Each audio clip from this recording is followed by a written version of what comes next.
नमस्कार। जय जगन्नाथ। आपण माने समस्त जानिथिबे मो घर होला खोर्धा जिला बेगुनिया ब्लॉक अंतर्गत बड़बेणा ग्राम पंचायत रो बड़बेणा गाँव रे किंतु मु गत 2 मास रु 2.5 मास है मो गाँव रो बा मो वार्ड रो प्रमुख समस्या पलटि थिबा पाइपलाइन पानी दीर्घ 2 मास है मु ए बाबद रे रेगुलारली कहया गले मो फेसबुक पेज रे तार वीडियो अपलोड करुछि बा कंटिन्यू ए समस्यार समाधान पाई वीडियो भी अपलोड करुथली किंतु जहाँ माननीय विधायक को अभियोग कला परे आम कथा गत बा चलित वर्षर शीतकालीन अधिवेशन रे विधानसभा रे उठिला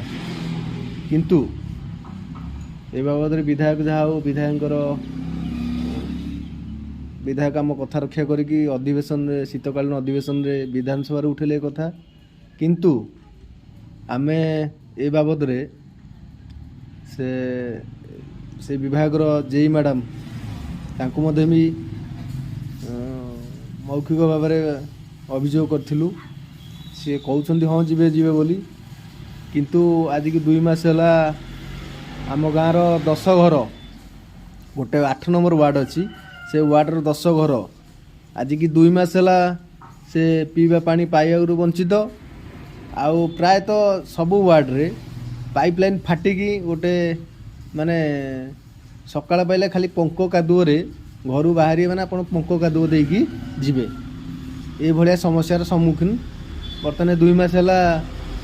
माने साधारण लोक ए समस्यार समाधान माने सम्मुखीन होउछंती किंतु वर्तमान भी मन सरकार निद भांगुनी बा से जो ठिकादार कंपनी से एल&टी बा कल्पतरू एमानकर मध निद भांगुनी